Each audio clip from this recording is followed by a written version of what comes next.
Eu os convido ao Evangelho de Marcos, capítulo 1. Eu vou dar folga aqui para o nosso tecladista, porque você sabe que meu sonho é pregar com fundo musical. Eu sempre achei chique. Só que eu não dou conta. Eu fico aqui, eu vou lendo o texto, aí ele muda o tom lá, eu penso, bom, mudou o tom. E aí eu estou aqui lendo, pregando, falando, aí ele troca a música, eu falo, bom, agora é outra música. Então, aí eu não dou conta, entendeu? Então você fica de folga. E eu os convido ao Evangelho, conforme escreveu Marcos. A gente vai ler o primeiro capítulo, vamos combinar assim, a gente abre a Bíblia em Marcos capítulo 1, a gente lê o texto e depois você mantém a Bíblia aberta nesse texto. E a gente vai um por um. Se a gente conseguir fazer o capítulo todo, amém. Vamos lá. O texto, Marcos capítulo 1, versículo 1, eu vou ler na revista atualizada. O texto diz assim, presta atenção. Princípio do Evangelho de Jesus Cristo, Filho de Deus. Conforme está escrito na profecia de Isaías, eis aí envio diante da tua face o meu mensageiro, o qual preparará o teu caminho, voz do que clama no deserto. Preparai o caminho do Senhor, endireitai suas veredas. Apareceu João Batista no deserto, pregando o batismo de arrependimento para a remissão de pecados. Saíam a ter com ele toda a província da Judéia e todos os habitantes de Jerusalém, e confessando os seus pecados, eram batizados por ele no rio Jordão. As vestes de João eram feitas de pelos de camelo. Ele tinha um cinto de couro e se alimentava de gafanhotos e de mel silvestre. E ele pregava dizendo, após mim vem aquele que é mais poderoso do que eu, do qual não sou digno de, curvando-me, desatar-lhe as correias das sandálias. Eu vos tenho batizado com água, ele, porém, vos batizará com o Espírito Santo. Naqueles dias veio Jesus de Nazaré, da Galiléia, e por João foi batizado no rio Jordão. Logo, ao sair da água, viu os céus rasgarem-se, e o Espírito descendo como pomba sobre ele. Então foi ouvida uma voz dos céus, Tu és meu filho amado, em ti me comprazo. E logo o Espírito o impeliu para o deserto, onde permaneceu 40 dias sendo tentado por Satanás. Estava com as feras, mas os anjos o serviam. Depois de João ter sido preso, foi Jesus para a Galiléia, pregando o Evangelho de Deus e dizendo, o tempo está cumprido, o reino de Deus está próximo, arrependei-vos e crede no Evangelho. E caminhando junto ao mar da Galiléia, viu os irmãos Simão e André que lançavam a rede ao mar, porque eles eram pescadores. E disse-lhes Jesus, vinde após mim, eu vos farei pescadores de homens. Então eles, deixando imediatamente as redes, o seguiram. Pouco mais adiante, viu Tiago, filho de Zebedeu, e João, seu irmão, que estavam no barco consertando as redes, e logo os chamou. Deixando eles no barco, a seu pai Zebedeu, com os funcionários, seguiram a Jesus. Entraram em Cafarnaum e logo no sábado ele foi ensinar na sinagoga e maravilharam-se de sua doutrina, porque ensinava como quem tem autoridade e não como os escribas. Não tardou que aparecesse na sinagoga um homem possesso de espírito imundo, o qual bradou, que temos nós contigo, Jesus Nazareno? Viestes para perder-nos, bem sei quem és, o Santo de Deus. Mas Jesus o repreendeu, dizendo, cala-te e saia desse homem. Então o espírito imundo, agitando-o violentamente e bradando em alta voz, saiu dele. Todos se admiraram, a ponto de lhe perguntarem entre si, que vem a ser isto? É uma nova doutrina. E com autoridade ele ordena aos espíritos imundos e eles obedecem. Então correu célere a fama de Jesus em todas as direções, por toda a circunvizinhança da Galiléia. Eu vou ler até aqui, porque eu queria fazer aqui trazer uma explanação de forma expositiva, isso é, expondo cada um dos textos, a começar pelo primeiro verso. Nós combinamos que a gente ia ler e depois você vai manter a Bíblia aberta aí, não é? Então vamos no versículo 1. O versículo 1 diz assim: princípio do evangelho de Jesus Cristo, Filho de Deus. A primeira palavra que chama atenção aí é a palavra evangelho. Não sei quem já estudou a respeito da dinâmica dos 4 evangelhos, mas o Marcos, esse que nós lemos, é o mais antigo dos 4 evangelhos. Primeiro é o evangelho de Marcos, a ser produzido, e depois os outros 3 evangelhos, sendo por último de João. Então, a primeira pessoa que emprega a palavra evangelho em textos religiosos é Marcos. E a palavra evangelho, a gente vai aprender nos cursos de teologia que evangelho significa boa nova, boa notícia, alguma coisa assim. Bom, essa palavra, pessoal, não é uma palavra inventada pelo cristianismo. O que eu estou dizendo? É que a palavra evangelho não era uma palavra desconhecida no tempo de Cristo. Na verdade, essa palavra era uma palavra usada no Império Romano. Quando Jesus vem ao mundo, no século I, o império que dominava a Judéia, a Galiléia, a Samaria, o Oriente, era Roma. E no Império Romano se usava a palavra evangelion, que a gente fala em português, evangelho. E para que se usava essa palavra evangelho? Era usada basicamente para anúncios dos movimentos do Império Romano. Por exemplo, o nascimento do herdeiro do trono de César. Então, era uma notícia que começava com a palavra evangelho. Por exemplo, uma nova vitória do trono de Roma, da coroa romana, um novo território conquistado. A notícia começava com evangelho. Logo, a palavra evangelho não era uma palavra desconhecida, não era uma palavra incomum, mas era uma palavra usada pelos romanos, geralmente quando eles queriam dar as notícias do crescimento do reino de Roma. Tem a ver com o reino político, tá certo? E Jesus redefiniu o termo evangelho ao usá-lo para anunciar a si mesmo como o grande evento da história do mundo. Então, Jesus, ele pega um termo que os romanos já usavam para falar do império e passa a utilizar o termo evangelho para falar de si, daquilo que ele trazia, e principalmente da mensagem que ele vai trazer. E a partir de Cristo, a boa nova, o evangelho, deixa de ter relacionamento com a política e com os poderosos. E a partir de Cristo, evangelho não tem mais nada a ver com o poder político, mas tem a ver com o poder de Deus operando na vida dos homens através de Cristo. Para os romanos, evangelho tem a ver com o poder de Roma. A partir de Jesus, boa nova, boa notícia, o evangelho não tem mais nada a ver com políticos, não tem mais nada a ver com aqueles que exercem domínio sobre os povos, sobre as pessoas, seja domínio político, seja domínio econômico, seja domínio religioso. Boa notícia não tem mais nada a ver com esse tipo de poder. A partir de Cristo, boa nova passa a ser o comunicado de que o reino de Deus estava chegando, e com ele vai chegar uma mudança profunda em todos os aspectos da vida dos homens, com o objetivo de resgatar o ser humano das trevas e depois tirar as trevas de dentro dos seres humanos. E Jesus, então, muda o conceito da palavra evangelho, já nesse primeiro versículo. Depois de Jesus, boa nova não tem nada a ver com política. Boa nova não tem nada a ver com o império. Boa nova não tem nada a ver com os movimentos políticos do Império Romano. Boa notícia tem a ver com transformação de vidas. O evangelho era comunicado, porque quando você via no jornal o Evangelion, você opa, tem uma boa notícia aqui, o reino de Roma cresceu, os movimentos do reino estão aparecendo aqui.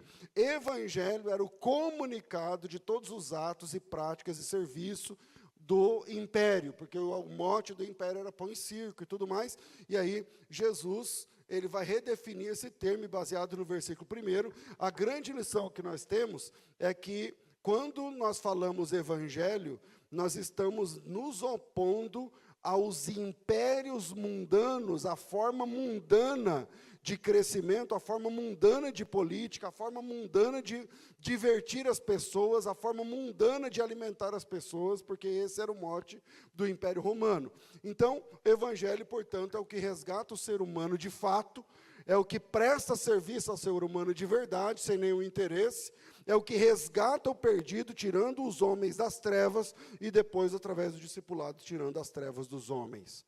E aí vai para o versículo 2. Conforme está escrito, combinamos, está com a Bíblia aberta aí, né? Verso 2. Conforme está escrito na profecia de Isaías. Ele vai citar um texto de Isaías 40 aqui, mas não vamos lá em Isaías, vamos manter aqui em Marcos. Conforme está escrito na profecia de Isaías. Eis aí, envio diante da tua face o meu mensageiro, o qual preparará o teu caminho. Quem lembra quem é esse mensageiro que vem antes da chegada de Jesus para preparar o caminho? João Batista. É legal falar com a igreja que conhece a Bíblia, hein? Aí sim, João Batista. Esse texto diz que o mensageiro de Deus viria antes da chegada do Messias para preparar-lhe o caminho. Por que tinha de preparar o caminho? Vamos lá, Israel é o caminho pelo qual a encarnação de Cristo se tornará possível. Ou seja, ele veio para que era o seu. Então, Israel é o palco da chegada, da encarnação de Cristo, da chegada do Mashiach, do Messias. Ok. Então, por que é que o João Batista tinha de preparar o caminho? E aqui eu vou precisar da sua atenção do jeito que você está mantendo agora. É que assim como não havia lugar para Jesus na hospedaria, para o menino Jesus nascer, também não havia caminho para que ele passasse, porque a religião daquela época havia se corrompido. Por isso que Jesus não fez parte de nenhum partido da religião judaica. Jesus era fariseu? Jesus era saduceu? Jesus era zelote? Jesus era... Então, nenhum dos partidos era um caminho para a chegada de Jesus. Por isso que o João Batista teve de vir para restaurar, para abrir o caminho, para desentortar o caminho. E isso é muito estranho, porque Israel, como todas as suas instituições, só existiam para que o Messias pudesse vir a se manifestar. Não só a Israel, mas a partir de Israel para o mundo. Mas como nós sabemos, todas as instituições são corruptíveis. Eu não digo que todas as instituições são corruptas, mas todas as instituições são corruptíveis, ou seja, elas podem se corromper. E, especialmente, as instituições de pessoas que se acham donas do poder, elas se corrompem com muita facilidade. Porque os que se acham donos do poder corrompem as instituições para suas próprias más intenções. Talvez você está congregando nessa igreja aqui porque você fazia parte de um movimento que se corrompeu. E aí você achou uma igreja de verdade. Porque as instituições podem se corromper. E Deus, através de nós, nos escolhe para um fim, para endireitar o caminho, endireitar as veredas para a manifestação, para a chegada de Jesus Cristo. Portanto, a primeira comunicação que nos é dada com esse texto é que nada do que estava estabelecido serviria como caminho para a chegada de Jesus. Por quê? Porque a religião se perdeu. Todo um povo formado para trazer Deus já não era caminho para Deus.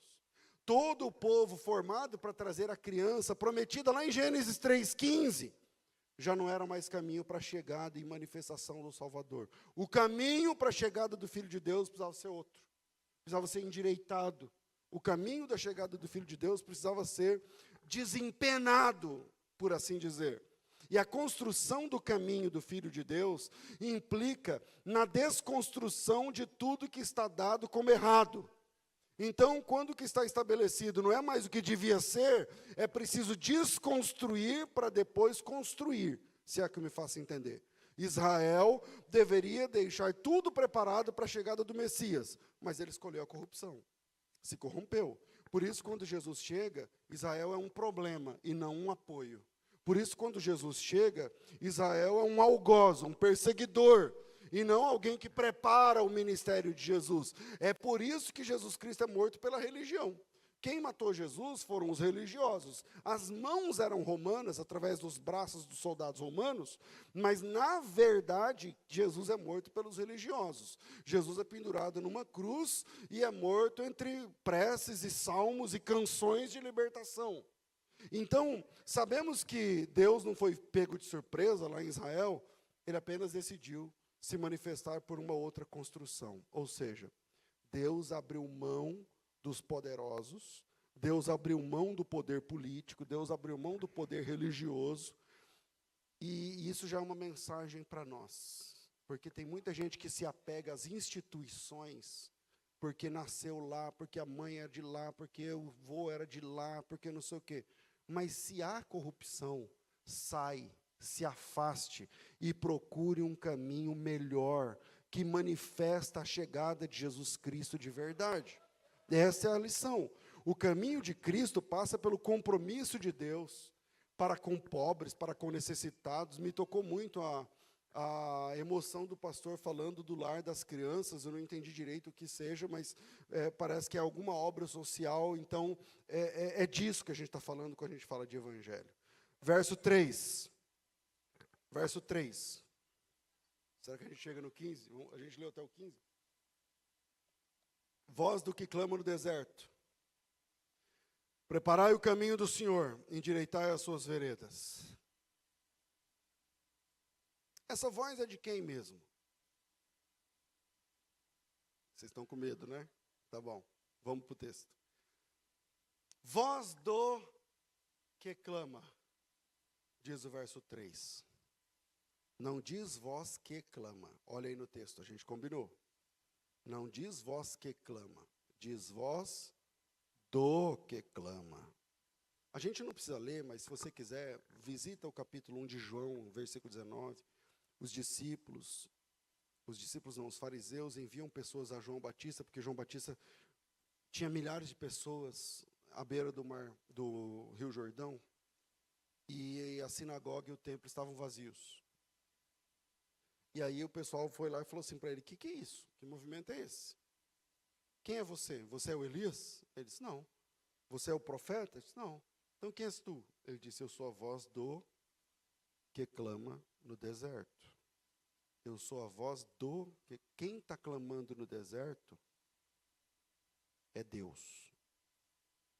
E João Batista, o que ele é? Ele é o porta-voz, ele é o homem que emprestou seu tempo, sua instrumentalidade, sua garganta para Deus. E João Batista estava no deserto sendo voz de Deus. Quem é esse que no deserto clama e que precisa de voz e porta-voz? Bom, quem está clamando no deserto é Deus. Por quê? Porque Deus... Como é que eu vou dizer isso sem... Eu falei que a gente não ia sair do texto aqui de Marcos, mas eu estava com os dedos cruzados o tempo todo. Então, então a gente vai sair. Mas a gente volta para ele já já. É o seguinte. Abra em Lucas capítulo 3. Lucas capítulo 3 vai explicar por que é que João Batista está emprestando a sua voz para Deus e quem está clamando no deserto é Deus e por quê. Lucas capítulo 3, verso 1 diz assim, ó. No tempo do reinado... Não, no 15º ano do reinado de Tibério César, sendo Pôncio Pilatos governador na Judéia, e Filipe tetrarca na Itureia e província de Traconites, e sendo Lisânias tetrarca em Abilene, e sendo Anás e Caifás, verso 2, presta atenção no verso 2, sendo Anás e Caifás sumos sacerdotes, veio no deserto a palavra de Deus a João, filho de Zacarias. Se liga no verso 2. Esse texto traz uma denúncia. Esse texto tem uma denúncia grave. Mas é muito grave essa denúncia. Está aí, nas primeiras palavras do verso 2. Se você pode identificar. Eu vou falar qual é a denúncia. A denúncia é o seguinte. No ministério sacerdotal, existiam milhares de sacerdotes. Porque para ser sacerdote, tinha que ser da tribo de Levi. Então tem muitos descendentes de Levi. Mas sempre existiu apenas um sumo sacerdote. Um sumo sacerdote. A palavra sumo sacerdote no plural só aparece aqui, sendo Anás e Caifás sumos sacerdotes. Isso aí é uma corrupção. Qual é a corrupção, pastor? Existem 2 sumos sacerdotes. Não pode. Está errado. Está errado. E não apenas isso. Esses 2 sumos sacerdotes são da mesma família. Um é genro, o outro é sogro. Virou um negócio de família. E quando o ministério vira um negócio de família, e quando o ministério tem dono, e quando o ministério tem uma família que comanda, eu não sei se aqui em Andradina já aconteceu isso em algum lugar. É porque isso chama-se corrupção. Corrupção. O templo estava corrompido. Como que eu sei? Porque o Lucas deu a denúncia. Existem 2 sumos sacerdotes. Isso é prevaricação. Para ser sumo sacerdote tem que ser escolhido por Deus, ungido. É um ministério longevo de 40 anos, ou até a morte do sumo sacerdote. Quando ele morre, Deus levanta outro. E é assim que funciona sempre ouvir um só sacerdote. É a primeira vez que aparece no plural. Anás e Caifás são chamados por Lucas de sumos sacerdotes. Mas não podia haver 2 sumos sacerdotes, só podia haver um. Pode voltar para o texto de Marcos, capítulo 1, verso 3. Mas Lucas não somente chama os 2 de sumo sacerdote, como os nomeia. Ele dá nomes aos bois. Afinal, o que estava acontecendo? Quem são esses caras? Anás era um homem esperto, populista. Percebeu que o Império Romano tinha a intenção de interferir na escolha do sumo sacerdote, porque escolher o sumo sacerdote é mexer no poder. Então ele se oferece para fazer um meio de campo, a ponte.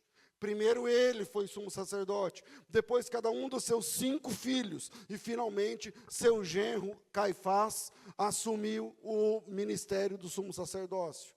E a questão é que Deus não participa de conchavos. Deus não participa de tramóias. Deus não participa de esquemas. Deus não participa de corrupção. Mesmo que aquelas pessoas digam estar fazendo algo em nome de Deus ou pela causa de Cristo, Deus não participa. E eu sei disso porque quando Jesus disser para aquele pessoal à esquerda, apartai-vos de mim, malditos, eles vão dizer, mas em teu nome eu fiz um monte de coisa. E aí Jesus vai dizer, mas o céu não é para quem fez um monte de coisa no meu nome. Mas em teu nome nós expulsamos os demônios e fizemos um monte de coisa importante. E Jesus vai dizer, mas o céu não é para quem fez coisas importantes usando o meu nome. E por que a gente não vai para o céu? Porque eu não conheço vocês. Então Deus não participa de conchavos. E o que Deus faz quando tem conchavos? O que Deus faz quando há corrupção? Ele sai. Ele vai embora. Eu não sei se você já teve a triste experiência de ver alguém pregando sobre Deus, mas sem Deus. Sem Deus. Ele está lá sozinho. Falando de Deus, falando coisas de Deus, falando coisas importantes. Quando há corrupção, Deus sai. O que Deus fez? Ele saiu do templo. Porque o templo se corrompeu. O texto de Lucas 3, verso 2, que nós falamos, fala assim, sendo Anás e Caifás sumos sacerdotes, veio no deserto a palavra de Deus. Presta atenção nos contrastes. Se você quer as roupas da religião, está funcionando, Anás e Caifás lá no templo. Se você quer os ritos da religião, está funcionando, Anás e Caifás estão lá no templo. Se você quer os esquemas da religião, Anás e Caifás representam. Mas se você quiser palavra de Deus, então você não vai encontrar isso lá no templo. Se você quer palavra de Deus, vai para o deserto e acha um cara chamado João, filho de Zacarias. Há uma divisão clara aqui. Quer religião? Vai para o templo, Anás, Caifás, as roupas, lá, o negócio de linho, as pedrarias de 12 pedras preciosas no peito, está tudo funcionando, as músicas da religião, os esquemas da religião estão no templo. Mas quem quiser, quem precisar ouvir a voz de Deus, Deus não fala mais através daquele pessoal. Se alguém quiser ouvir a voz de Deus, saia da cidade, vai para longe, vai para o deserto, e lá no deserto você vai ouvir a palavra de Deus a partir de um homem chamado João, o filho de Zacarias. E a lição que temos aqui é que o reino de Deus é de Deus. Então, nós precisamos enfrentar os que, em nome do Senhor, fazem conchavos e políticas e politicagens e traições à causa da cruz e praticam corrupções, porque eles estão vazios. Deus tirou deles o amparo. Tudo que eles fazem não tem sentido algum. A lição desse texto, a lição de João Batista, é que nós temos de enfrentar os impostores para que a palavra de Deus seja manifesta. E o texto continua. A gente está no 3? É o 3, voz do que clama no deserto, né? Preparai o caminho do Senhor, endireitai as veredas. O que significa preparar o caminho? Significa que o Cristo não poderia andar pelos caminhos religiosos de Israel, não por aquele Israel. Aquele Israel não servia. Aquele era o caminho do conchavo com os romanos. Aquele é o caminho dos donos do poder. Aquele é o caminho da politicagem, da corrupção. Não é um caminho direito. O Messias não podia se manifestar por aquelas vias. Por isso Jesus não era zelote.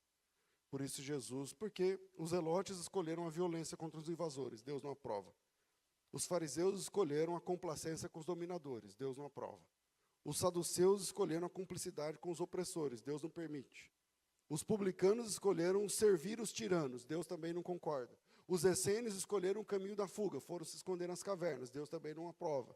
Esses caminhos já não eram direitos, porque não eram caminhos de Deus. O Salvador não poderia apresentar-se por meio de nenhum desses caminhos. O Messias tem uma mensagem de reconciliação, mas ele só anda pelo caminho de Deus.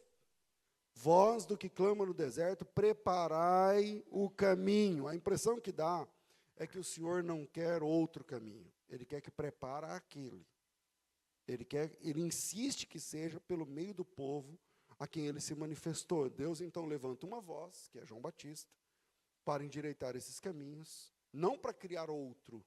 O João Batista não criou uma religião à parte, mas para nivelar, endireitar os caminhos, nivelar o mesmo caminho pela palavra de Deus. A palavra que criou o mundo, essa palavra, uma vez ouvida, endireita caminhos.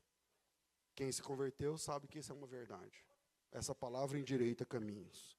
Não das instituições, porque as instituições não têm ouvido, mas das pessoas. Das pessoas. O Evangelho, ele não transforma situações, ele transforma pessoas. A voz veio para que aquele esquema fosse quebrado e para que as pessoas enxergassem a chegada de Jesus. Verso 4. Apareceu João Batista no deserto, pregando o batismo de arrependimento para a remissão de pecados.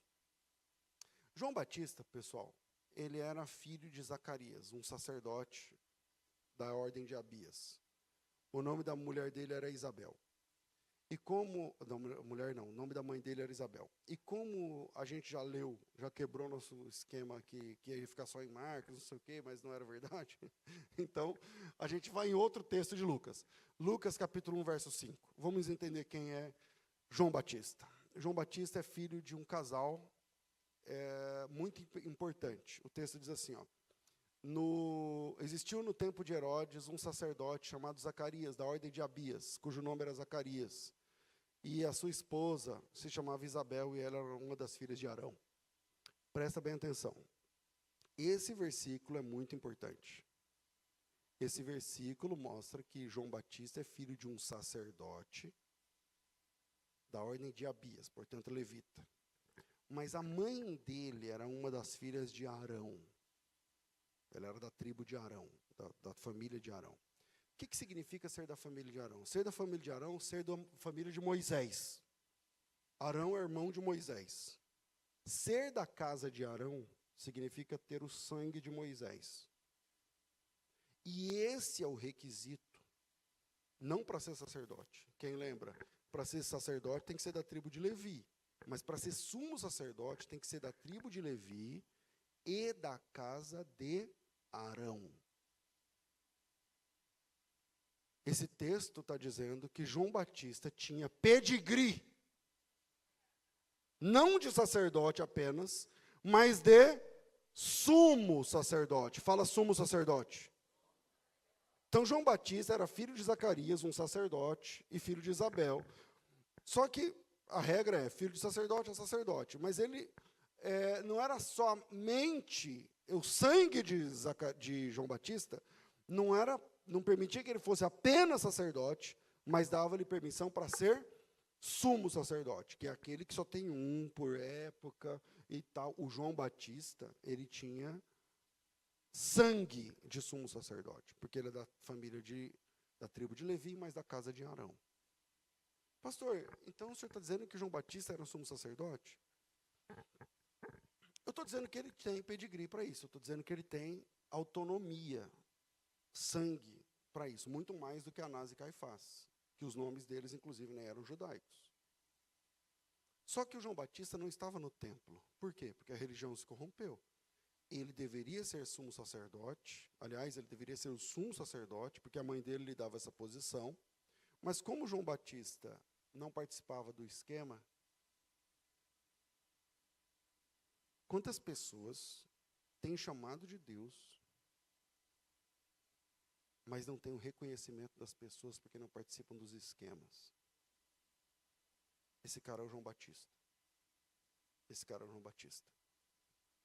O João Batista, ele era filho de sacerdote, e a mãe dele era da família de Arão, então ele deveria ser o sumo sacerdote. Só que na corrupção da época, esse cargo estava nas mãos dos romanos, porque Anás e todos aqueles que ele pôs no ofício estavam a serviço do Império Romano e tomaram o templo de assalto. E quando a corrupção e a politicagem chegam no templo, Deus vai para o deserto e leva o seu verdadeiro sumo sacerdote com ele. É como se Deus dissesse assim, olha, quem quiser religião, Anás e Caifás, mas o verdadeiro sumo sacerdote está comigo. E eu uso a voz dele para me manifestar à humanidade lá no deserto, na margem do Rio Jordão. Temos aqui uma lição sobre o reino de Deus. Qual? Deixemos-nos levar pelo Senhor para os desertos onde ele se encontra. Deixemo-nos ser voz daquele que do deserto está clamando. Recusemo-nos a participar da vergonha que expõe o nome de Cristo ao ridículo, inclusive na política. E saiamos ao deserto, que é onde Deus está clamando, e vamos ser a sua voz lá no deserto. Qual versículo agora? 5. Saíam a ter com ele toda a província da Judéia, todos os habitantes de Jerusalém, e confessando os seus pecados, eram batizados por ele no Rio Jordão. Quem aqui não é batizado, levanta a mão. Pastor, não sou batizado, levanta a mão. Alguns. Anás tinha sujado o templo negociando com os romanos. Ele foi o primeiro sumo sacerdote dessa safra de corruptos. Depois, cada um dos seus 5 filhos foram se tornando sumos sacerdotes, e por último, o seu genro. E Anás permanecia nos bastidores, pilotando as cordas das marionetes, se me faça entender, da religião. Enquanto isso, o verdadeiro sumo sacerdote, quem é? Quem é o verdadeiro? João Batista. Vai para o deserto. E a mensagem de João Batista, diferente da mensagem de Anás e Caifás e a sua corja, era muito diferente, porque a mensagem de João Batista não permitia acordos.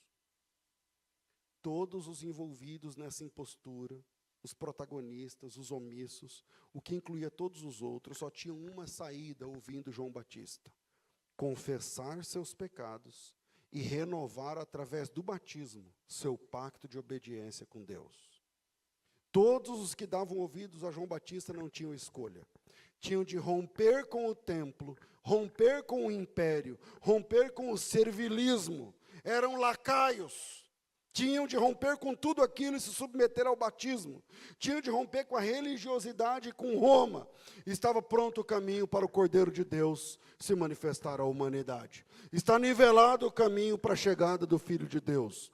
Porque um templo vivo é que realmente é o agente de Deus. É o que Jesus diz para aquela mulher. Deus é vivo, né, moça? Deus é o Espírito, né, dona? E um Deus que é vivo precisa de uma casa viva. Deus é Espírito e Ele precisa de verdadeiros adoradores que o adorem em espírito e em verdade. Se você quer entender o reino de Deus, é preciso entender esse contexto, esse conceito primeiro. É preciso ouvir João, que é o precursor de Jesus. Para viver o reino de Cristo, é preciso viver Cristo, e para isso é preciso romper com o institucionalismo, com o império, com as políticas e com o mamon, especialmente romper com o mamon, que através do mercado impõe o seu culto àqueles que deviam cultuar somente a Deus, mas não estão cultuando somente a Deus. E para viver o reino de Deus é preciso romper com essa demanda. Verso 6, as vestes de João eram feitas de pelos de camelo, e ele trazia um cinto de couro, e ele se alimentava de gafanhotos e mel silvestre. Quem lembra quem é o personagem do Antigo Testamento que se vestia assim? Quem? Elias. João vestia-se igual o profeta Elias, aliás, cujo retorno ministerial ele representava, que é o que diz lá em Lucas, ele vem no espírito e virtude de Elias. Quem foi o profeta Elias? O Elias, num contexto de perdição assim espiritual, foi o único que teve coragem de colocar o dedo no nariz do Acabe. E Jezabel, a esposa do rei, não gostou nada daquilo e jurou decepar a cabeça dele. Aliás, foi exatamente assim que João Batista morreu. Ele colocou o dedo no nariz do Herodes, e a esposa do Herodes não gostou, e por isso decepou-lhe a cabeça. Porque ele também colocou o dedo no nariz do rei poderoso, e a mulher dele pediu sua cabeça. Eu estou falando de Herodias. Uma vez que João é o cumprimento da profecia de que Elias viria antes para converter o coração dos pais aos filhos, aquele texto lá de Malaquias, que aparece em Lucas capítulo 1, sem ler o texto, mas virá no virtude e poder de Elias e tal. Então, para além de vestir-se, para representar Elias, quando você vê o João Batista vestido com a roupa de pele de camelo, de pelo de camelo, e um cinto de camelo transpassado pelo lombo, você fala assim, isso aí eu já vi em algum lugar. Esse aqui é o Elias. Então, para além de se vestir para representar o ministério do profeta Elias, a roupa de João Batista é uma denúncia. Que denúncia, pastor? A função do sumo sacerdote, porque na Bíblia é assim. O sumo sacerdote, pessoal, ele tinha que se diferenciar do restante pela roupa que ele vestia. O sumo sacerdote, ele tinha as suas roupas apropriadas. Uma roupa de linho, o éfode, o peitoral, ou as pedrarias, as 12 pedras e tal. Mas essas roupas estavam sendo indevidamente usadas por outra pessoa, porque o ministério se corrompeu. Então, João Batista não tem acesso ao guarda-roupas do templo.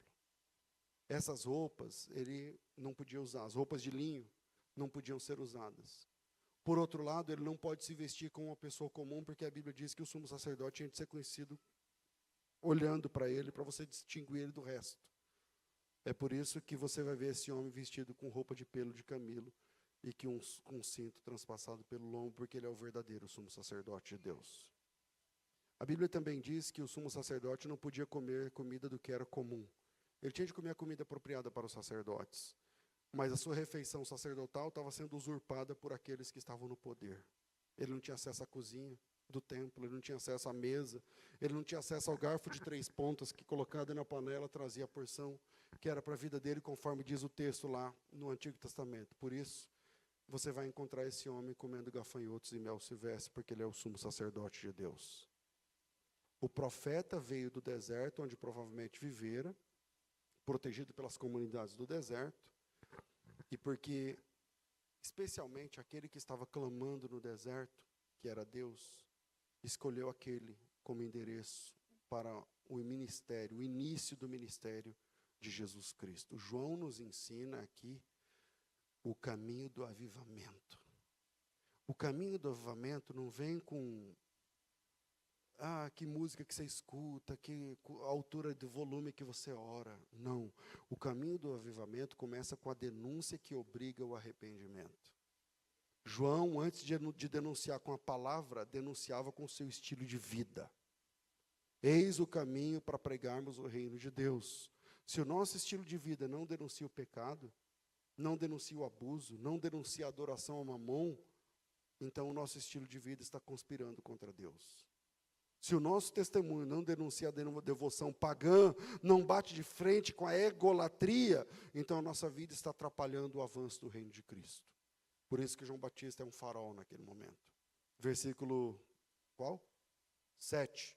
E pregava dizendo, após mim vem aquele que é mais poderoso do que eu, do qual não sou digno de, curvando-me, desatar-lhe as correias das sandálias. João vem anunciar quem era o Messias.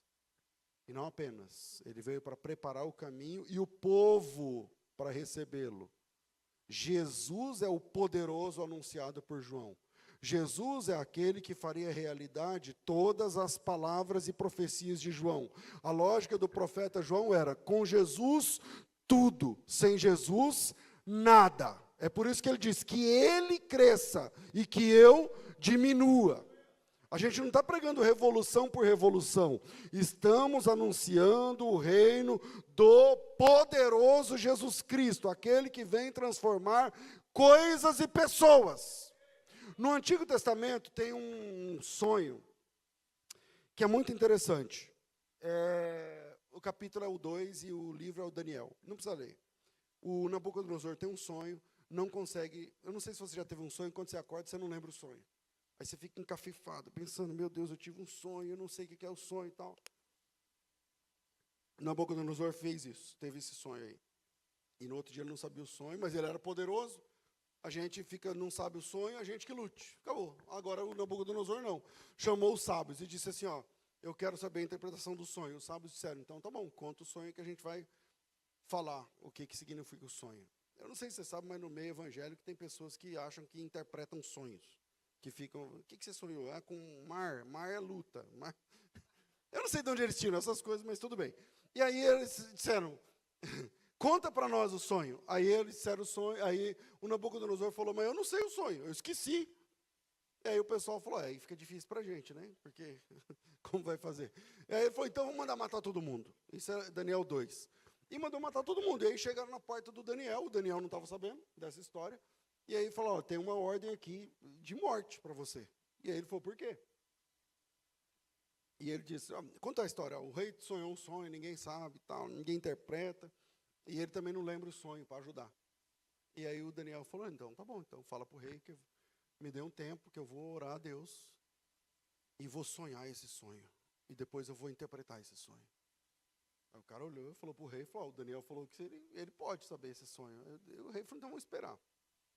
E no outro dia o Daniel chegou e falou para o rei assim, eu sei o sonho. Ele falou, sabe, qual que é? O senhor sonhou com uma estátua, né? O rei falou, lembrei. Não, o senhor não lembrou, eu que falei. Aí ele falou assim, é uma estátua. E a cabeça da estátua era de ouro, não era? Ele falou, era. E o peito da estátua era de prata, não era? Com os braços de prata e o abdômen de bronze, não sei o que. Ele falou, era. E aí ele contou o sonho, ele falou assim, agora senta aqui, eu vou te contar a interpretação desse sonho. Ele falou, qual que é? Ele falou assim, Deus te fez saber como tudo vai terminar. Ele disse, como que tudo vai terminar? Ele falou, tudo vai terminar com a chegada de um reino diferente, que é o reino de Deus. Ele falou, como é isso? A cabeça de ouro é o seu reino, é Babilônia, mas depois o Senhor vai se levantar um outro reino, não tão glorioso quanto o teu, mas vai ser um reino.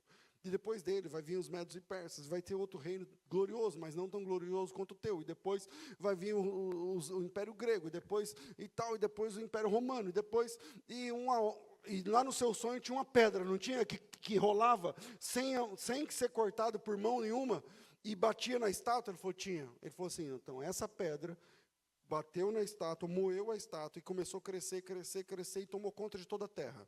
Pois é, essa pedra é o reino de Deus. E tudo termina com o reino de Deus. O reino de Deus é o fim de tudo. Toda a história do universo desemboca no reino de Deus. Deus te fez saber o que há de acontecer no fim de tudo. Eu estou falando isso meio de cor, mas o capítulo de Daniel, o capítulo 2, o verso, eu acho que é o verso 44, ele diz assim, nos dias desses reis, Deus do céu suscitará um reino que não será jamais destruído, Esse reino não passará a outro povo, esmiuçará e consumirá todos os reinos, mas ele mesmo subsistirá para sempre. O que Deus disse para Daniel, Daniel chamou Nabucodonosor e falou, Deus te deu um sonho que é o fim de tudo. Ele falou, como que é o fim de tudo? Tudo termina com o reino de Deus. E quando esse reino chegar, é o fim da estátua. E aí as pessoas vão ter de escolher. Ou elas participam da estátua, ou elas participam da pedra que vai acabar com a estátua. Para você que está no mundo, você participa da estátua, e a estátua tem um jeito de amar, um jeito de odiar, um jeito de vender, um jeito de comprar, um jeito de ser gente. E para quem está na pedra, tem outro jeito de amar, outro jeito de odiar, outro jeito de ser gente. Só que um dia a pedra vai derrubar a estátua, e isso vai acontecer lá em Apocalipse 17, quando é o fim de tudo, e o reino de Deus é um reino que durará para sempre. E quem está preparando esse caminho é o João Batista. É o João Batista. Então, o João Batista, quando ele está preparando o caminho, ele está preparando o caminho da pedra que vai tomar conta de toda a terra, e essa pedra é Cristo. E nessa revolução, a revolução não é política. Direita, esquerda, crente, não sei o quê. Pessoal, no fim, direita e esquerda estarão contra Cristo e contra a sua igreja. A questão é que o reino de Deus é um reino que não tem mais fim. Por isso que o termo que mais se ajusta aqui é novas criaturas. Ou seja, novos seres humanos, novo jeito de ser gente. O anúncio do reino, portanto, é a mudança da criatura. E a partir daí, a mudança da postura, uma nova forma de encarar e de viver em sociedade. O anúncio do reino é a mudança do ser. O anúncio do reino é a transformação do ser humano. Pastor, eu não entendi. Vamos lá. Cada ser humano, está aqui um ser humano. Ele chama Pedrinho. Esse Pedrinho aqui, perdido, faz parte da estátua. Quando Jesus Cristo chega, ele fala assim para o Pedrinho, Pedrinho, e se eu disser para você que dentro de você pode acontecer uma transformação tão terrível que você vai ser outro tipo de gente? Ele fala, eu não acredito, porque eu sou viciado nisso, eu tenho aquilo, eu sou assim, eu sou assado. Eu disse, então vem comigo, que eu vou mostrar para você, vou apresentar para você uma criatura que você não conhece, dentro de você. E vou puxar de dentro de você uma nova criatura, um novo jeito de ser gente, que você não conhece. É isso que Jesus fez quando ele chegou lá em Gadara, e o gadareno andava nu. Vê se você já conheceu um cara. Pensa no cara mais terrível e desgraçado que você já conheceu. Ele não é igual àquele gadareno. O gadareno anda pelado. Já viu alguém que anda pelado? Ele rompeu com todo o conceito de higiene, de vergonha, de honra, de dignidade. Ele mora dentro do cemitério. Ele não está nem aí, as algemas não prendem ele. Lembram do texto? Esse é esse cara, um desgraçado. Até o dia que Jesus chegou em Gadara. E quando termina, a Bíblia diz que o gadareno saiu pregando em Decápolis. E Decápolis não é uma cidade. O pastor falou que um dia a gente vai conhecer, vocês vão conhecer Israel com a gente. Nós temos cursos lá. Vocês vão descobrir que Decápolis não é uma cidade, não tem um lugar lá. Bem-vindo a Decápolis. Decápolis é uma região de 10 cidades. Esse menino se transformou em um pregador para 10 cidades. Pastor, o que é isso? O que eu estou dizendo é que quando o reino de Deus chega, ele busca um potencial dentro de você que você não conhecia. Um dia antes, se você fosse lá e perguntasse para o gadareno, escuta, você acha que você consegue ser pregador para 10 cidades? Ele ia te xingar de tudo quanto é nome. Porque ele não está preparado para aquilo. Mas quando Jesus Cristo chega, ele transforma aquele vagabundo, aquele desgraçado, aquele sem vergonha, aquele endemoniado, num pregador para 10 cidades. Ou seja, dentro de você tem uma identidade que você não conhece. E o que Jesus faz no seu ministério? Ele começa a mostrar essa nova identidade para você.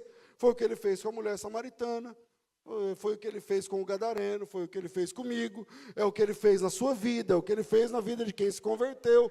E você está mostrando para você, não, você não é assim. Você não é assim, o diabo está fazendo isso. Mas eu tenho outro jeito de ser gente para você. E você vai ser gente igual a mim. E a gente igual a mim prega para 10 cidades. Então a nossa missão é demonstrar que o poderoso reino de Deus chegou. O reino de Deus chegou e todos aqueles que fazem parte da estátua agora têm uma chance, agora têm uma oportunidade de sair da estátua e vir para a pedra se transformando em novas criaturas. A nossa missão é avisar o pessoal da estátua que não há mais nada que possa fazer para reverter o choque, e que a pedra já foi cortada, a pedra já veio, e com ela um novo jeito de ser gente. A nossa missão é pela provocação de uma mudança de realidade através da conversão em Cristo Jesus. E aí o texto continua: eu vos tenho batizado com água, versículo 8. A gente não vai chegar no 15, eu acho. Eu vos tenho batizado com água, disse João. Ele, porém, vos batizará com o Espírito Santo. João chamou seus contemporâneos para acertar a vida com Deus. João os chamou para resumir o compromisso com Deus. João convida a todos, porque eu perguntei quem não era batizado, poucas pessoas não são batizadas. Então, imagine se eu perguntar quem é batizado, um montão de gente vai levantar a mão, mas ninguém pensava nisso anos antes. Jesus trouxe o poder para que o compromisso assumido não fosse apenas uma formalidade, fosse uma realidade. Esse compromisso é o batismo. O Espírito Santo é a pessoa que revoluciona a vida da gente, nos transformando em outro tipo de gente, em pregadores para 10 cidades. De um homem cheio de demônios a um pregador para 10 cidades. É o que o Espírito Santo faz na nossa vida. E aí a gente se torna apto para assumir o compromisso com o Pai. O Espírito Santo nos transforma, nos revoluciona, nos dando as condições necessárias para sermos agentes de mudança na sociedade que a gente vive. É por isso que a gente não sossega somente congregando. Você quer trazer gente, você quer convidar pessoas para ouvir a palavra. Como nós fomos mudados, nós trabalhamos pela mudança de tudo, aquilo com que nós nos relacionamos, as pessoas que se aproximam. Aliás, faz parte do compromisso que assumimos com o Pai, pois nós, como cristãos, assumimos com o Pai o compromisso de sermos agentes de mudança na sociedade. E cheios do Espírito Santo, nós nos tornamos agentes de Deus. E podemos sair para enfrentar tudo que se opõe à liberdade cristã. Verso 9, para a gente acelerar. Naqueles dias veio Jesus de Nazaré da Galileia, e por João foi batizado no Rio Jordão. Como é que inicia o ministério de Jesus? Bom, o ministério de Jesus começou como todos os outros, assumindo publicamente o seu compromisso com Deus através do batismo. É por isso que Jesus se submeteu ao batismo. Eu pergunto, Jesus tinha pecado para ser batizado? Tinha ou não? Bom, Jesus não necessitava de ser batizado. Aliás, foi isso que João Batista disse. Lembra? Quando Jesus... Imagina que você está lá na fila do batismo de João, você ouviu a palavra de João, um pregador esquisito, roupa estranha, voz forte, pregação dura, e aí você fala, não, eu ponho meu nome aí, eu vou me batizar. Imagina que você está na fila do batismo, e na sua frente está Jesus, só que você não conhece, porque Jesus ele passa a ser reconhecido a partir de João. É João quem diz, eis o Cordeiro de Deus que tira o pecado do mundo.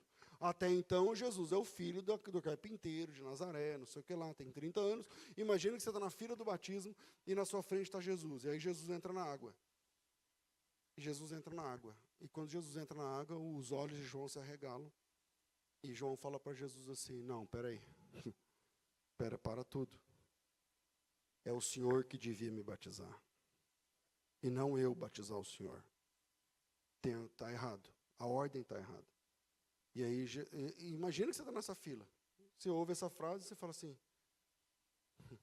quem é esse cara? Quem é esse cara que o João falou que... E ele que tem que batizar o João? Meu Deus, se ele tem que batizar o João, que cara é esse? Quem é esse cara? Imagina você nessa fila. Aí Jesus fala assim para ele, bom, é verdade, mas importa cumprir toda a justiça de Deus. Aí você fala, o que é a justiça de Deus? Porque eu estou aqui boiando. Se você estivesse nessa fila do batismo, você estaria vendo um diálogo entre gigantes. Tem 2 gigantes aqui. João Batista, Jesus Cristo diz que ele é o homem mais importante da humanidade. É João Batista. Quem disse isso foi Jesus Cristo. Dos nascidos de mulher, não houve um homem igual João. E o outro é aquele que é o verbo que se fez carne e que habitou entre nós. Ler esse diálogo na Bíblia é ler uma conversa de gigantes. O maior sumo sacerdote da era de Arão está entregando o sumo sacerdócio para o principal e único sumo sacerdote da era de Melquisedeque. É uma dobradiça aqui. O Antigo para o Novo Testamento, a transição, a passagem do bastão é aqui, nesse texto. E aí Jesus, ele não precisava ser batizado. Então por que ele estava se batizando? Porque ele não estava ali se representando. Ali no batismo, Jesus estava te representando, me representando. Ele representava toda a humanidade, uma vez que ele, Jesus, é chamado na Bíblia de último Adão. Fala assim, último Adão. Não é segundo Adão. A Bíblia apresenta Jesus como o último Adão. O primeiro Adão falhou e Jesus é o último Adão. Ele é o último Adão porque ele foi tornar público aquilo que o primeiro Adão não conseguiu. O que, pastor? Ele foi tornar público a sua submissão ao Pai. O primeiro Adão não conseguiu permanecer submisso ao Pai. Ele caiu. E quando Jesus entra na água e é batizado, a partir de sua própria iniciativa de ir e de se posicionar em estado de submissão ao Pai, ele torna submissos ao Pai todos aqueles que nele são inclusos através das águas do batismo.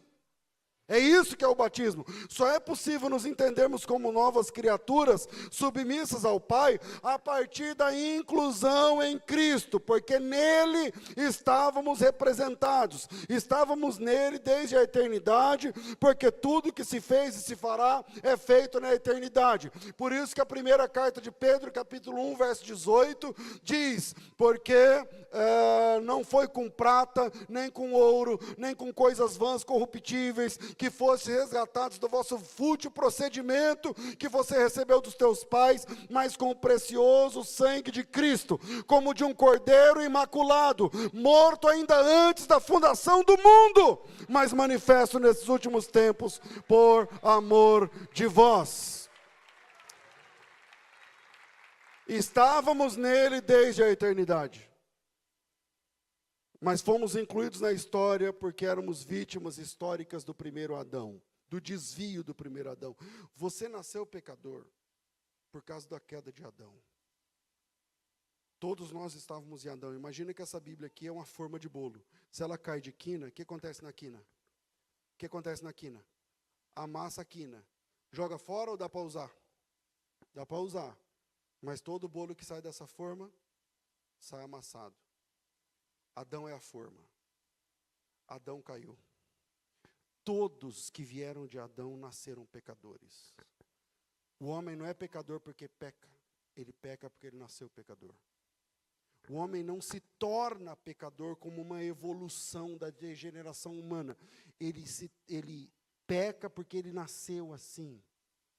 No entanto, o último Adão, Cristo, veio para que o Eterno, num movimento impressionante, rearranjasse a história, sustentando o futuro, reescrevendo o passado, de modo que os que nasceram no primeiro Adão nascessem agora no último, como se o primeiro não tivesse existido. Nós nascemos no último Adão, no qual fomos depois chamados para preparar o caminho da chegada visível do Messias.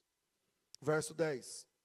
Logo ao sair da água, viu os céus rasgarem-se, e o Espírito Santo descendo como pomba sobre ele.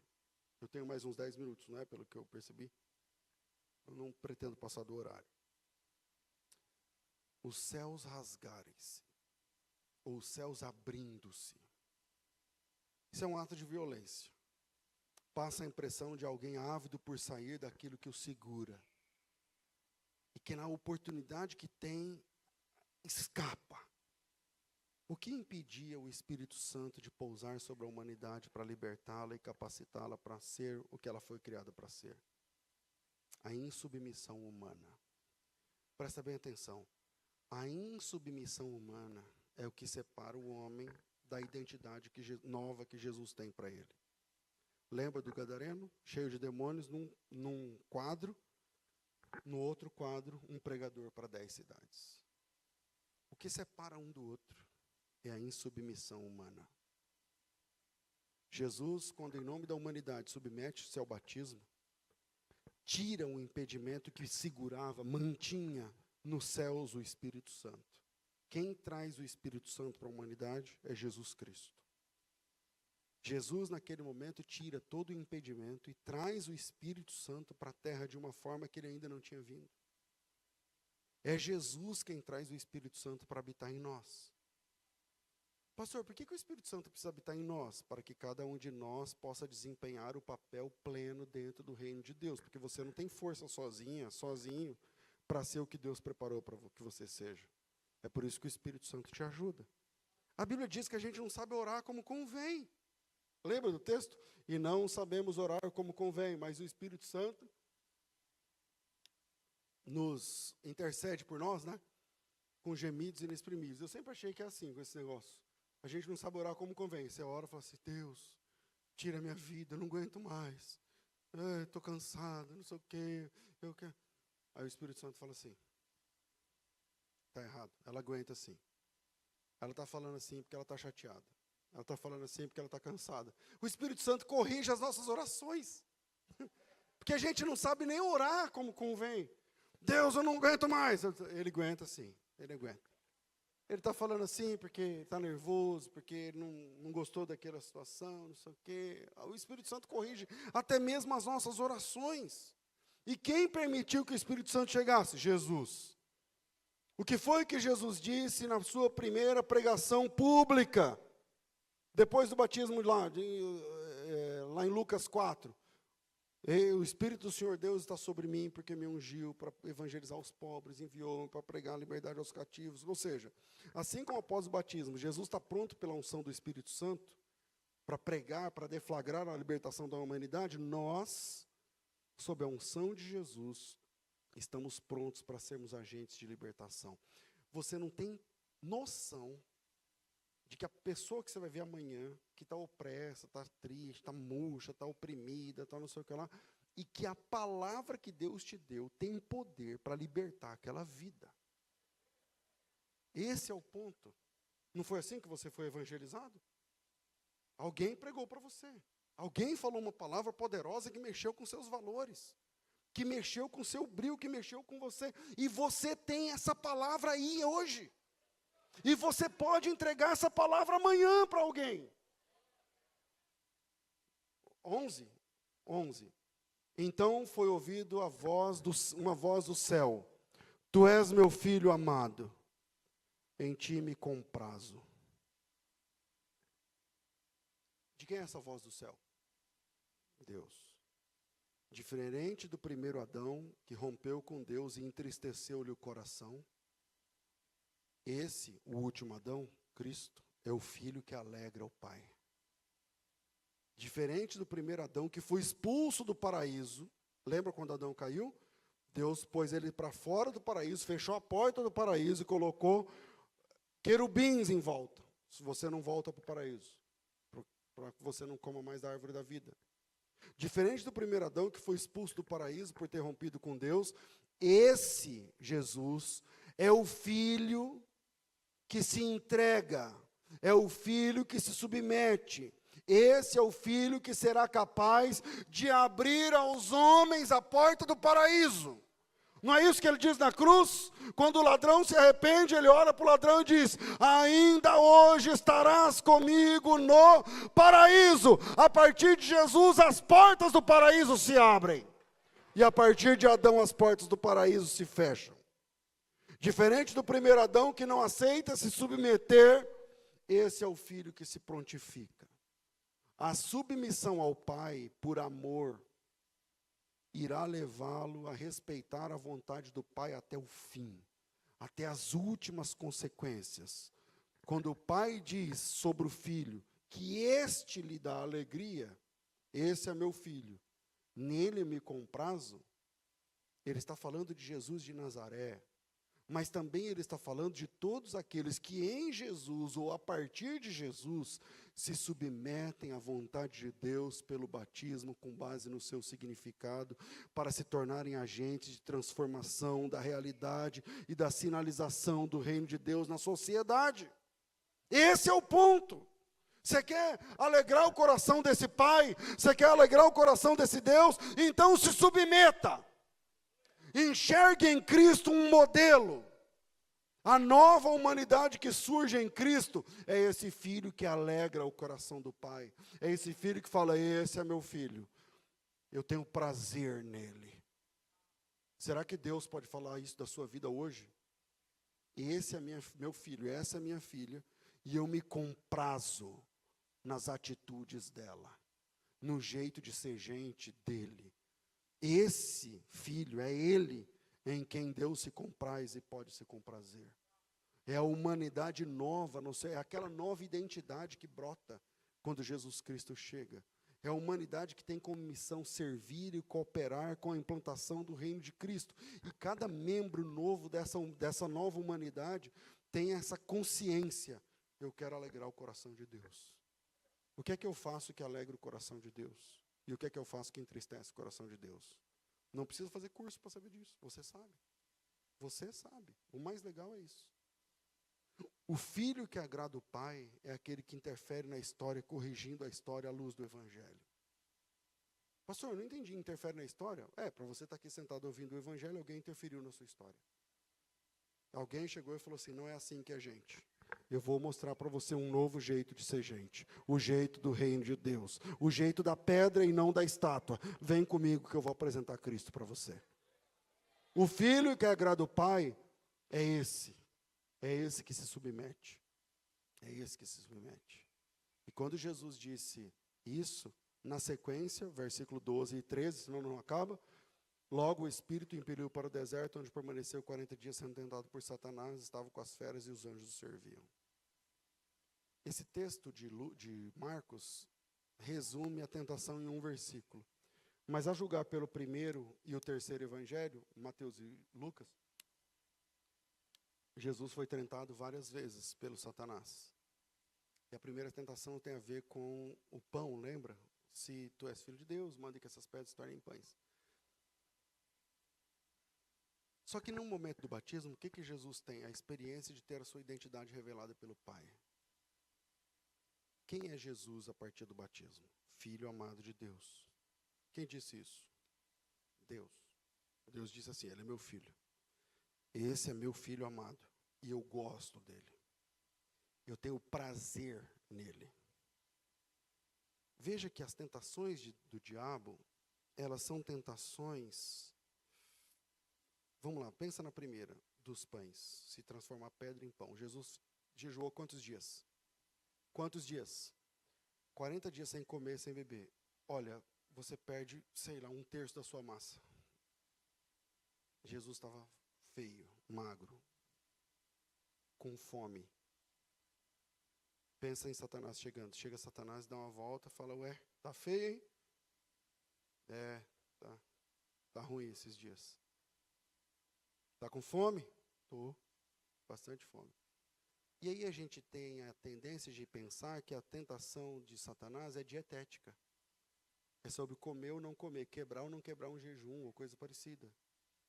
Mas a tentação lá não é... Esquece o pão. O Satanás fala assim, ó, se tu és filho de Deus, a questão não é o pão, é a identidade. Se tu és filho de Deus, olha a tentação de Satanás. Você está com fome? Tô. Ué, mas você não jantou, não? Não. Mas hoje você não tomou café? Não. E ontem?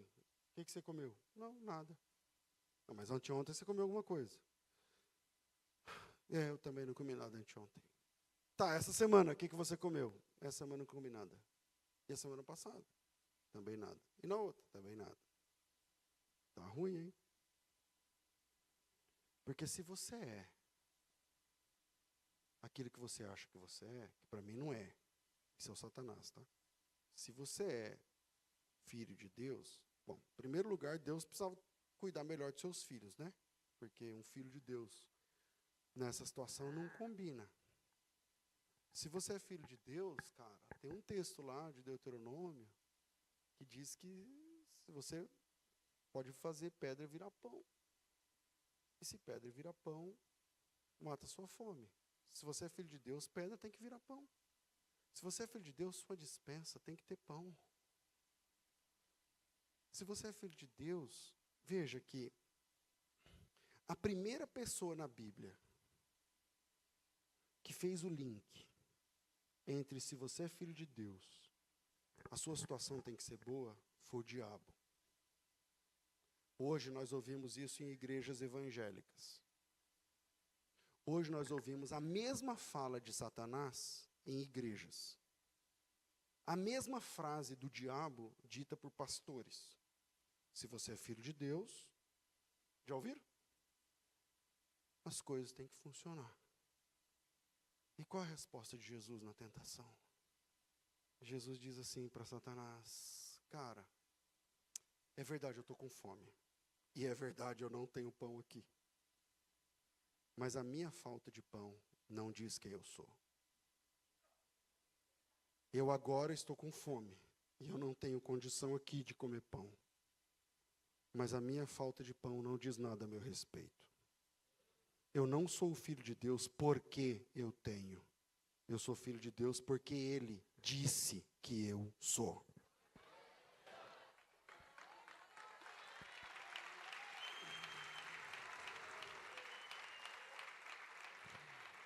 E eu não preciso de nenhuma outra prova, além da palavra dele, para entender quem eu sou.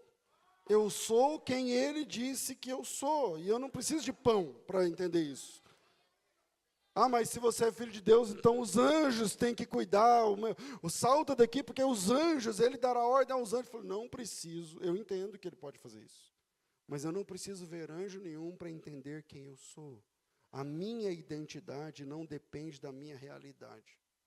Eu sou quem eu sou porque Ele falou, e eu não preciso de nada além da palavra dEle. Eu sei o que eu ouvi. Quando eu saí das águas do batismo, o céu abriu, e a voz dEle me disse, esse é o meu filho, e eu gosto dEle, e eu me comprazo nele, e eu não preciso nada além da palavra de Deus para entender quem eu sou. Eu vou para o verso 14. Depois de João ter sido preso, Jesus foi para Galiléia pregando o evangelho. 15. O tempo está cumprido, o reino de Deus está próximo. 16 ou 17, aí eu vou terminar, não vou fazer um por um aqui, eu vou terminar com esse último. Jesus disse para os discípulos, 16, caminhando junto ao mar da Galiléia, viu Simão e André, vai começar o ministério de Jesus. Como é que começa? Na praia. Jesus viu alguns pescadores e disse a eles, vinde após mim, eu os farei pescadores de homens. Eu vou terminar com esse texto.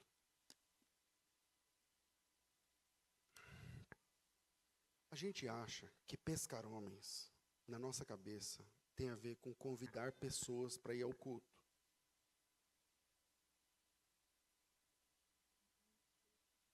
Não sei se é isso.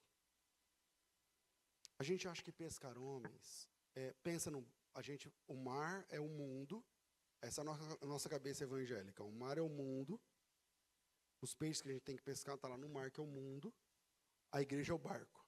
Não é essa a ideia? E aí você convida as pessoas para o barco, que é a igreja. E aí a gente quer fazer o máximo para que os caras do mundo achem que a igreja é legal, e a gente transforma espaço num espaço convidativo, que o cara olha. Tipo assim, você vai pescar, pensa, você pega o peixe e fala para o peixe que o barco é mais legal que o mar. Essa é a ideia. Você fala para o peixe, pô, aqui no barco tem tudo. Aí o peixe fala, mas eu sou um peixe, bicho. Eu não vivo aí não. Olha, eu sou adepto de que a igreja seja o mais legal, underground, tal, mas isso aqui é para nós. Porque para o mundo, isso aqui é muito chato, cara. Igreja é um negócio muito chato. Se alguém aqui não é crente, não sei o quê, já está chato. Por quê? Não apetece, você está entendendo? É outro esquema, ele respira de outro jeito, ele funciona de outro jeito, não é outra coisa. Então, o que Jesus quis dizer quando ele falou assim, ó, vinde após mim que eu vos farei pescadores de homens? Lendo esse texto, eu tive uma percepção. Eu vou terminar com ela. Jesus chega na praia, depois do batismo, depois dos 40 dias de tentação, e vai começar o seu ministério. Ele começa o ministério falando assim, o reino de Deus está próximo, arrependam-se. Aí o pessoal está ouvindo lá na praia e tal, e ele fala assim para o pessoal, ó, quem quiser vir comigo, eu vou ensinar como é que pesca homens. Vinde após mim, é um convite. Eu estou indo, vem comigo, e eu vou fazer vocês se transformarem em pescadores de homens. Quem vem?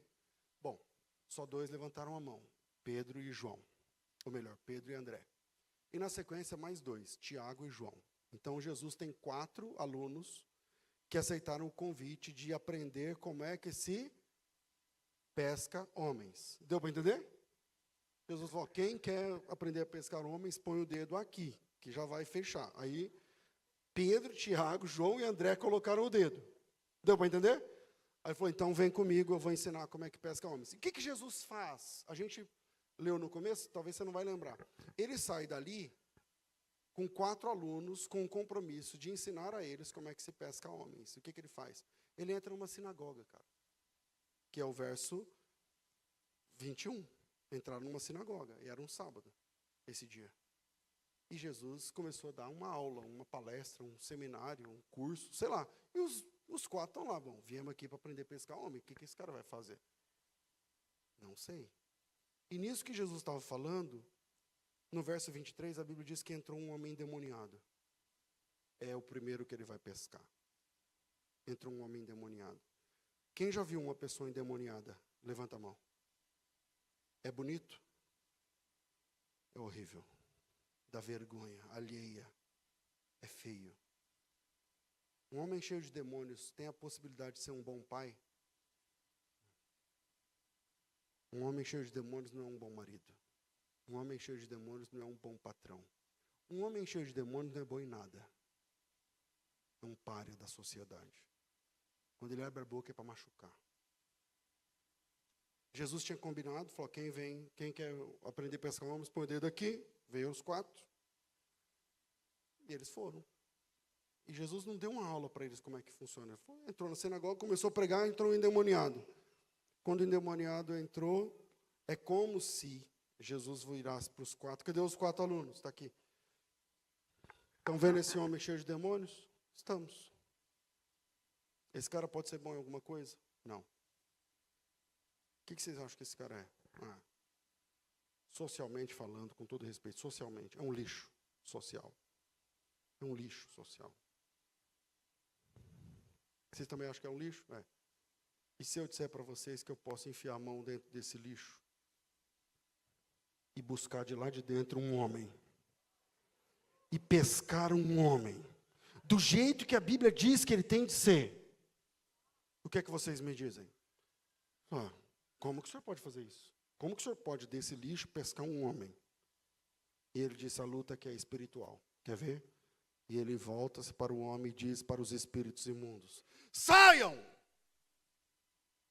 Os demônios obedecem à voz de Cristo. O homem começa a se debater e cai. E aí ele se levanta. Mas quando ele se levanta, não é mais aquele homem cheio de demônios.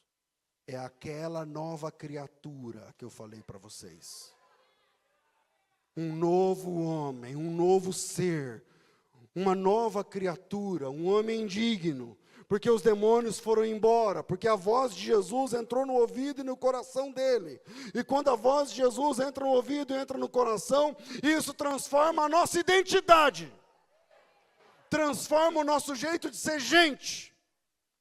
Eu sou gente diferente depois que eu ouvi essa voz.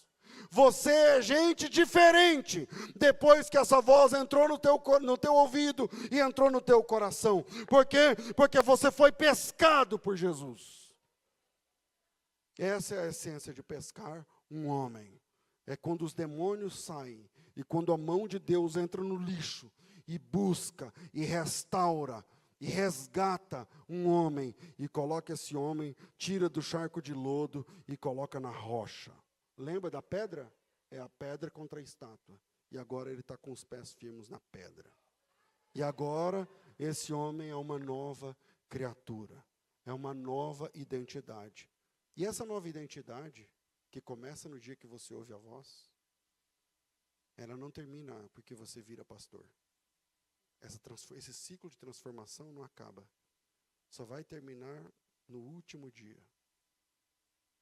Porque no último dia, qual que é a principal parte da nossa identidade? Quando você quer conhecer alguma pessoa, qual é a primeira pergunta que você faz? Oi, tudo bem? Qual a primeira pergunta?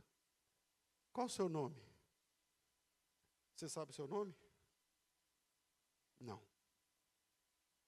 Você pensa que sabe o seu nome. A gente não sabe o nosso nome, que é a principal parte da nossa nova identidade. Pastor, eu sei meu nome sim, meu RG está aqui. Então, esse é o nome que teu pai te deu, que tua mãe escolheu. Eu tenho meu nome é César, começa com S. É erro de cartório. Minha mãe está aí, ela que explica, porque o certo é C, E e S, mas o meu ficou S, E, Z. Eu que lute. Todo mundo que viu meu nome aí falou, escreveram errado, não é? Escreveram errado porque meu nome é errado. Mas eu gosto do meu nome, eu não tenho nada disso com o meu nome, não. Quando meu filho nasceu, minha esposa quis colocar o nome dele de César também. Aí falou, já que o senhor conhece, o dele é com S também. Aí meu filho ficou com S também. Eu gosto do meu nome, eu não tenho nada a ver com o meu nome, não. Mas por que eu tenho esse nome? Uma última notícia, esse não é meu nome. Esse é o nome que meu pai e minha mãe escolheram para mim, com todo o respeito que a minha mãe tem. Quando eu nasci, eles me seguraram e falaram assim, vai no cartório e fala, esse aqui é meu filho, eu quero que ele se chame César. Escreve aí. Escreveu. César Levi Cruz Cavalcante. Meu pai e minha mãe tinham tanta autoridade sobre mim, que o dono do cartório falou, é assim? Então, a partir de hoje, esse menino vai chamar César. E agora, quando alguém fala César, eu viro para saber se sou eu. Porque esse é o nome, mas esse não é o meu nome. A Bíblia diz em Apocalipse, quando você chegar lá na eternidade, você vai receber uma pedra branca. E nessa pedra, o que está escrito? O seu novo nome. Pastor, o que isso significa? Significa que o ciclo de transformação que começou quando a voz de Jesus entrou no seu ouvido, desceu no seu coração, você desceu as águas do batismo e saiu de lá nova criatura, esse ciclo de transformação só termina lá na eternidade, quando nos céus, Deus dizendo para você, olha, aquilo que eu comecei a fazer na sua vida, lá em 1900, não sei quanto, lá no ano tal, na cidade de Andradina, esse ciclo termina hoje. E aqui está o seu verdadeiro nome. Essa é a nova criatura que você é. Essa é a pessoa que eu te formei para ser. Essa é a pessoa que eu quero que você seja eternamente. E aí, nesse dia, se fecha o ciclo de transformação que o Evangelho faz na vida do homem. Deus abençoe vocês, em nome de Jesus.